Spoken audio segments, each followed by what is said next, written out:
I felt like Harry Potter after the owls flooded his house with Hogwarts letters.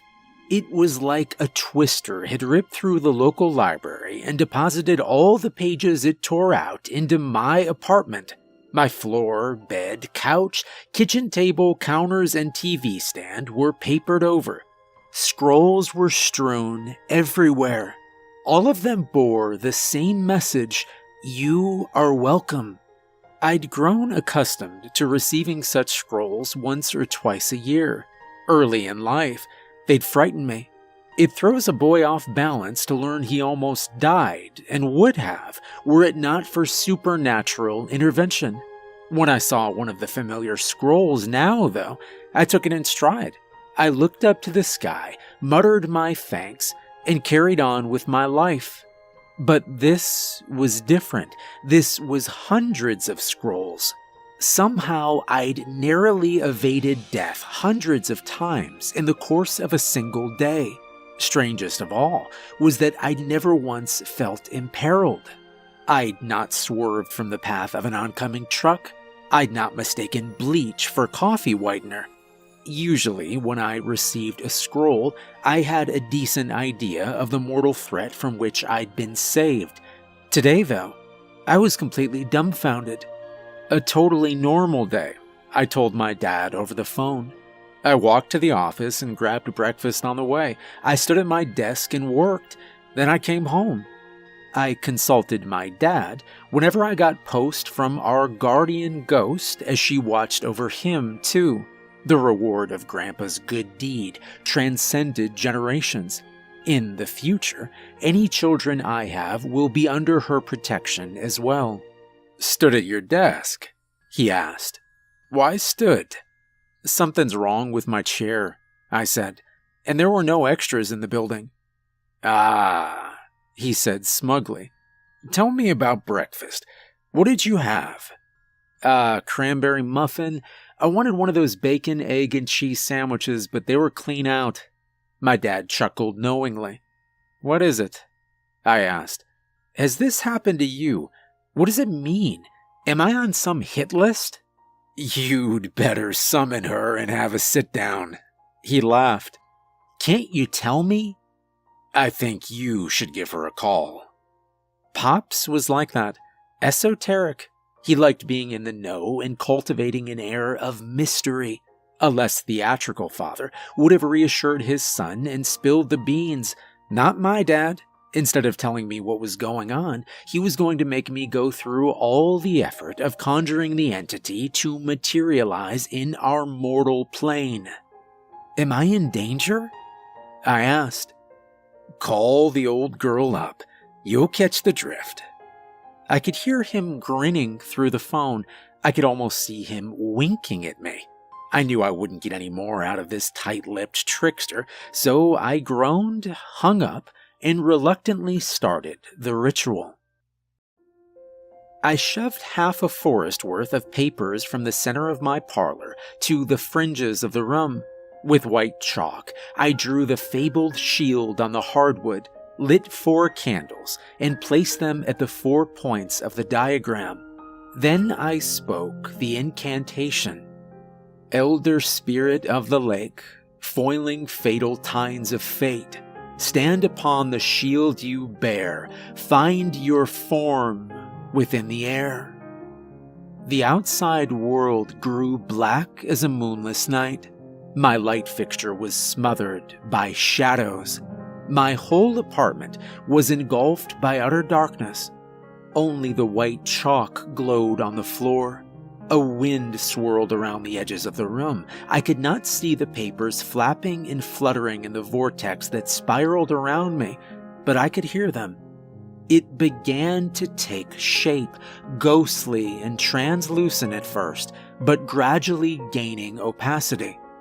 A rusty shield, grown rustier since our last encounter, engraved with the strange language of her race, the race of guardian spirits, who have floated alongside men and women since the dawn of time. The protectors, once proud and visible and strong in constant commerce with humanity, now weakened and hidden banished ever farther to the margins of existence as humanity grew tamer, safer, more advanced. "Lady Helen?" I asked. In the past, she'd always appeared standing, bearing her shield like a disciplined woman-at-arms. This, despite being an elderly spirit, crouched and hunched with age. Yet now, she seemed to be hiding behind the shield, which was itself trembling. "Lady Helen, what are you doing back there? You sleeping?" "If only I could sleep," the old woman cried. "But I'm too busy saving you, sweet boy, from danger and death. A constant vigilance is required." She sounded fretful, hiding behind the old shield. I pictured workmen dropping wrenches from high towers as I strolled hundreds of feet below them. I pictured gas slowly leaking into my office building, and then a coworker lighting a smoke and blasting the whole block to smithereens. Were these among the threats she had neutralized? And if so, what were some of the others? My imagination could only come up with so many possibilities. How many ways can a man almost die in a single afternoon? It had to be that I was being pursued by assassins, and she'd spent the whole day tirelessly foiling their attempts. "Why don't you come out from behind the shield?" I suggested. "I'd prefer to talk to you that way." The poor old spirit peeked from behind the rusted artifact like an anxious mouse. She was disheveled and unkempt. Her flowing white hair was a tangled mess. Her fearful eyes were set in dark, insomniac circles. It was hard to believe that this timorous, ghostly grandmother had spent the day thwarting assassins. "Lady Helen," I gasped. "You look a wreck." "Don't I know it?" she whimpered, looking shamefully down at the floor. "It's happened before, you know, when my nerves got excited, when my sensitivity became heightened like this." There was no chance she'd spent the afternoon deflecting sniper bullets and defusing bombs. She looked liable to cower in fear at the sight of a sharp knitting needle. "It was with your father the last time it happened," she said, "around the time he turned 30. He'd been a rambunctious young man, your father, traveling the world, getting into trouble wherever he went, riding his motorcycle too fast down winding, narrow mountain roads. Perhaps I shouldn't tell you all this. He was even somewhat of a brawler in his heyday. He would get drunk with his friends at the bar and pick fights with other young hooligans after last call. A brazen fellow, courting danger, seeking out thrills, foolhardy, yes, but alive. Both of us were, hanging on by the skins of our teeth. The scrolls I sent him after such nights, a knife thrust narrowly parried in a drunken game of fisticuffs, a patch of gravel on which his racing bike almost skidded, from which he was almost hurled to his doom. But every time, I saved him." She looked vitalized by this reverie. She straightened and stood taller. Her wrinkles seemed smooth. A flake of rust fell from the shield. The very thought of old dangers made her look younger, more engaging. A lively fire flared in her eyes. "You're welcome," I said in the notes, and he always thanked me for saving his life. But I never thanked him for giving me so many opportunities. And now, what opportunities are left?" Her eyes grew dim. Her face wrinkled. She hunched. She was a decrepit old lady again, peering anxiously at the floor. "It was when he got his accounting designation," she explained. "That's when my last fit struck, when he started his cubicle job. got a stable routine, drifted away from his wild friends. Then he met your mother and really buried all traces of the Spitfire he'd been. The transformation was so gradual, I hardly noticed. Without any real danger or excitement, the small worries began to seem large, even monstrous. Terrible threats. Suddenly, minuscule dangers felt like matters of life and death. He would jaywalk across an empty street, and I would be on my guard. What if a car suddenly reared out of nowhere and flattened him? He would get a small hangnail, and I'd ask myself, what if it turns septic and curdles his blood? The smaller and more routine his world got, the smaller my tolerance for danger became. The worried old woman lightly sobbed. She shook her head and muttered, admonishing herself for her weakness. I wanted to lay a comforting hand on her shoulder, but of course I could not, as her body was phantasmal. "At least when you were born," she sniffled. "That gave me something to do. You gave me purpose again. Toddlers are always a trip and bump away from a mortal injury. Kids are much the same. Teenagers seek danger out, and young men are driven by pride, peer pressure, and a lust for excitement to stare death himself in the eye. You kept me busy for many years, Henry, but now you, too, have settled into your routine. You, too, have tamed the wildness inside you. No longer do you pursue thrills or novelty. You don't even flirt with danger anymore. There's nothing new in your life, nothing exciting. You traverse your regular paths. You sit at your desk and type, just like your father. And as your world becomes narrow and predictable, I become a frail and fretful old fool once again." She seemed truly ashamed of the level to which she'd sunk, to which we both had sunk. I wondered what minor inconveniences she'd classified as mortal dangers throughout the day. Perhaps she feared the nitrites in the bacon and the calories in the cheese of the breakfast sandwich. That's why she'd ensured they ran out of stock.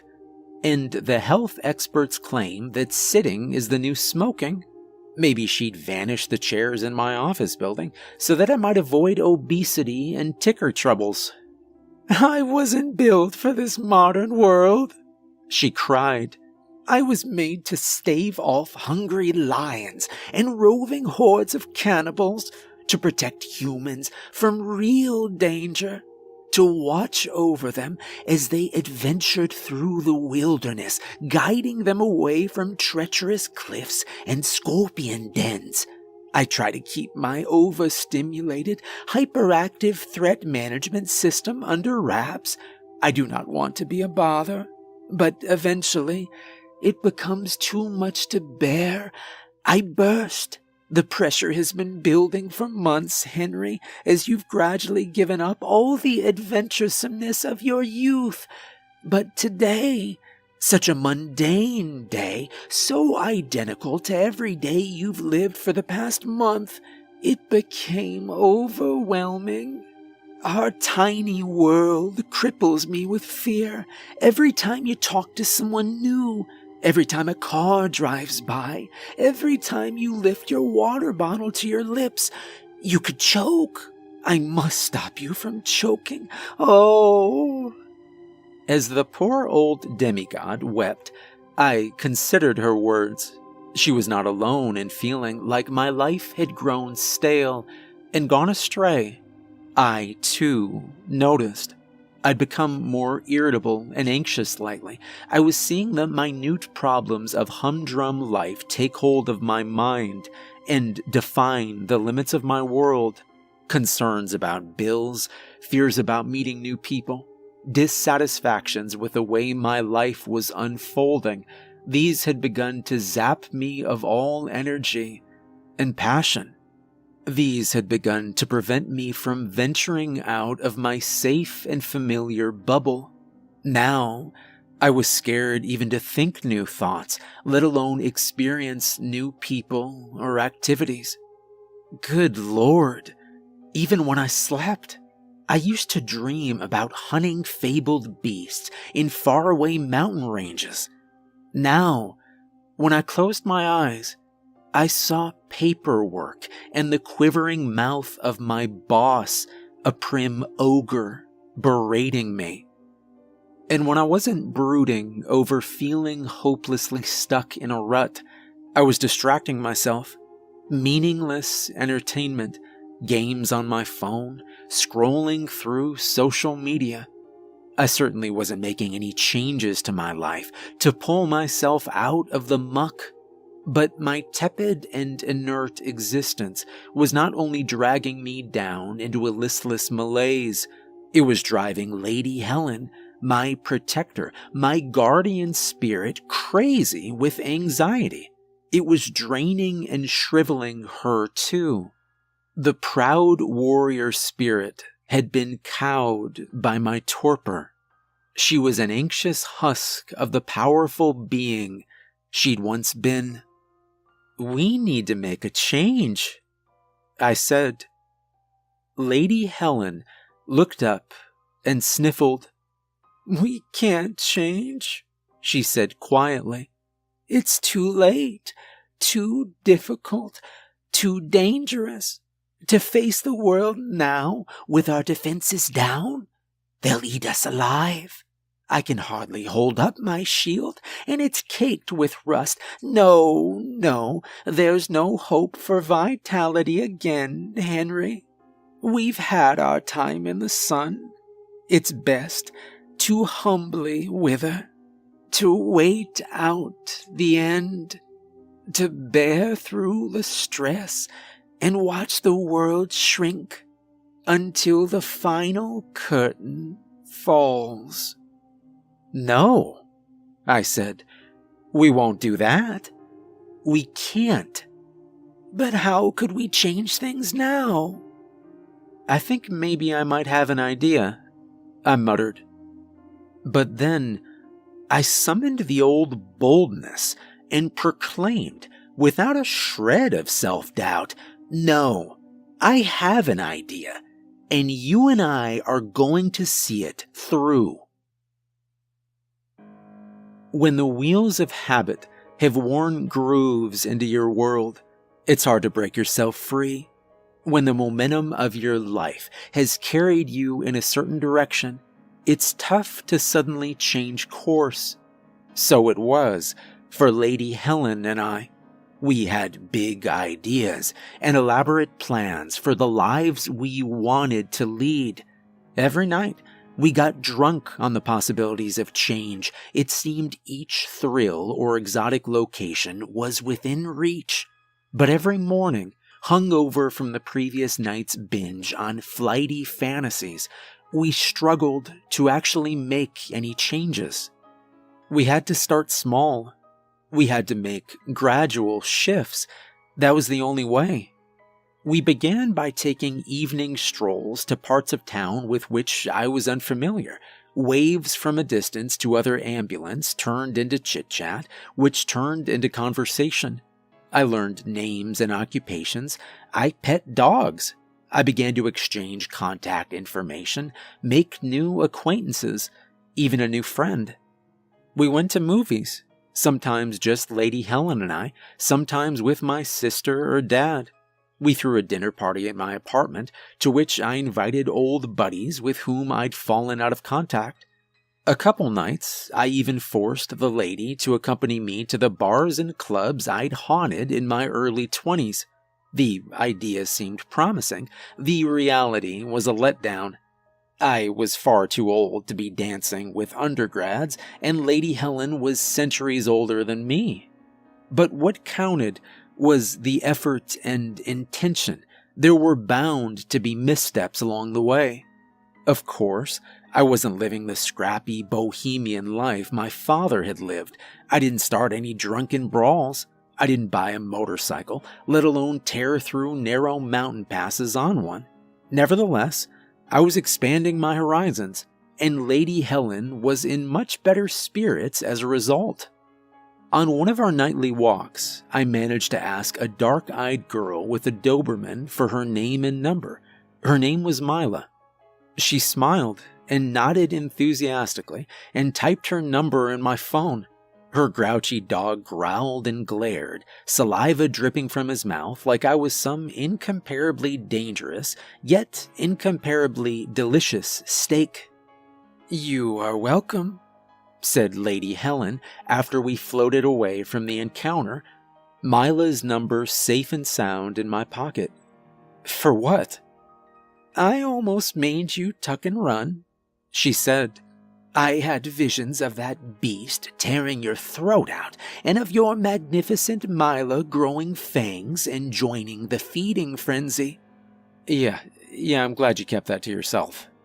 "As am I," she said.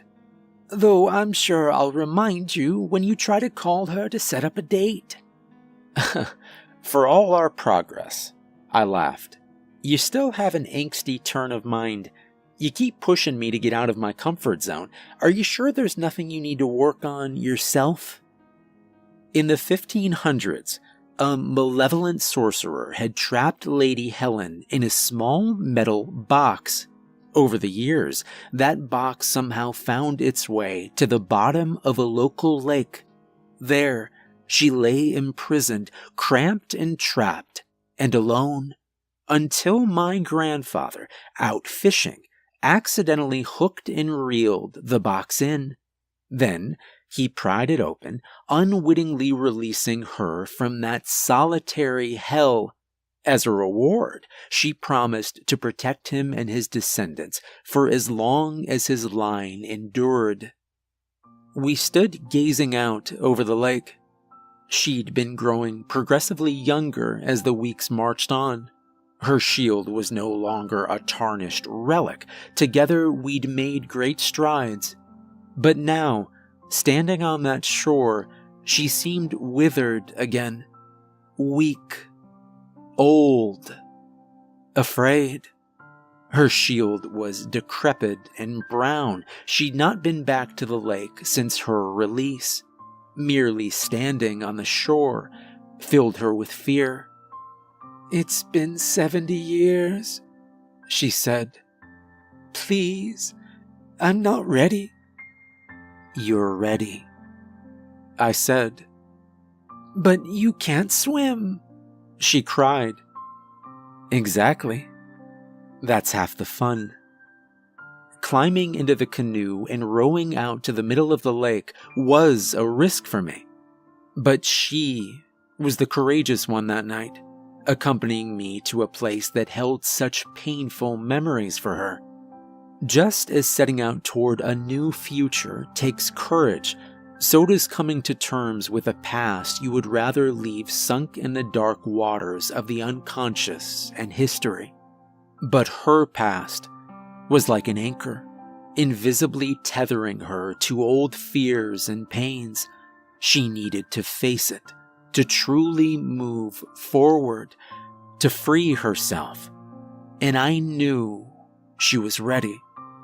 "Besides," I said, rowing into the sunset, zipped up in a bright yellow life jacket, "even if I fall out and you're too overwhelmed to help, this thing's puffy enough to keep a damn anvil afloat. There's no way I'll be in real danger." "Yes," said the old lady, shriveling like a prune in real time, her shield disintegrating with every oar stroke, until it looked like an old pot lid left for 1,000 years to corrode in the rain. Night had fallen by the time we reached the middle of the lake. The bright moon was reflected in the water, which gently rocked my canoe. 1,000,000,000,000 stars twinkled in the dark sky. In the past, I would have brooded on the immensity of space, the preponderance of dark compared to the scattering of light, the smallness of Earth and humanity, our relative insignificance in the grand scheme of things. But tonight, the stars meant something else. They were points of light that held fast. They were a brightness that trembled, yes, but endured. I wasn't concerned about the fact that one day they would die. I was happy that now they were a light, alive, just as I was, separated from darkness and doom by a thin hall, a bright jacket, and an old demigod's protection. Thrilled to be so close to the line between life and death, and tremendously grateful to be on this side of the line. This was an adventure. This was something new. This was living. "Dive in," I said. She looked like a great-grandmother on her deathbed, shriveled with age and fear, hardly responsive. "I can't," she whispered. "You can," I said. "Dive in." She was shrinking. Her shield was no larger than the lid of a tin can, corroded, flaking away into brown dust. She was a dwarfish skeleton with wrinkled pouches of skin hanging from her bones. Her thin white hair was wispy, dry. "Lady Helen," I said. "Yes, child," she croaked. "Dive in." "But I'm scared." "We've come this far," I said. "Look what we've faced, and we've got many conquests ahead of us. But you need to do this. I know it. You know it. I have faith in you. You're stronger than you know." The old, weary crone nodded. She reached her arthritic hand to the edge of the boat. Her sunken face was lined with fear. She looked at the water in despair. Then, with all the strength she had, she heaved herself into the dark lake. There was no splash. The night was silent, calm and still, save for the gentle rock of my canoe. I held my breath with her until I couldn't hold it anymore. I exhaled with a violent gasp. I watched the placid water and waited. I wondered how long she would stay down there. A fear began creeping into my calm. What if I'd pushed her too far, too fast? Perhaps she wasn't ready after all. I had no idea what spirits like her were capable of withstanding. I might have consigned her to death. Or perhaps the place was like kryptonite to her, and now she was stuck at the bottom of the lake, languishing, trapped, alone, weak, impossible to retrieve. I was overwhelmed with worry of an intensity I thought I'd left behind. The foolhardiness of the whole evening seemed clear. We should have built ourselves up farther before forcing her to face this. Cliff jumping in Thailand, running with the bulls in Spain, so many thrilling activities we had not yet accomplished. We were still on the road to recovery. After all, I was still making excuses about calling Mila, and yet I'd forced this old crone to jump from our boat into the arms of her greatest fear. I looked over the edge where she dropped. Catching my faint reflection, I fell into a panic. I'd killed my elderly protector, and now I was alone in a dark lake. What if I fell overboard? I couldn't swim. "Lady Helen," I cried. "Lady Helen, can you hear me? Are you okay? We need to go back." Behind me, the moon grew brighter. It seemed to illuminate the lake and fill up the sky with silver light. "Lady Helen," I cried. "I'm sorry. Please, can you hear me? I thought you were ready." And you were right. I turned to face the blinding moon, but the light was not coming from the moon. It was coming from the beautiful young woman who floated above the water. Her blonde hair cascaded down her shoulders, not a wrinkle in her face. Her eyes burned like two blue stars. Her bright shield was burnished like a mirror and engraved with letters that smoldered like fire. "Now it's my turn to goad you," joked the young demigod. "You've got a phone call to make." It's been 4 years since that night on the lake. I wish I could say my life has been one grand adventure ever since, an electrified and uncompromising existence filled with constant discoveries and new, thrilling experiences. I wish I could say I never relapsed into mindless routines or leaned too heavily on the crutches of easy entertainment or distractions. Alas, that is not the case. For better or worse, modern life requires one to fulfill certain mundane obligations, and the modern world offers too many safe and comfortable escapes from the intensity of immediacy to boldly reject them all.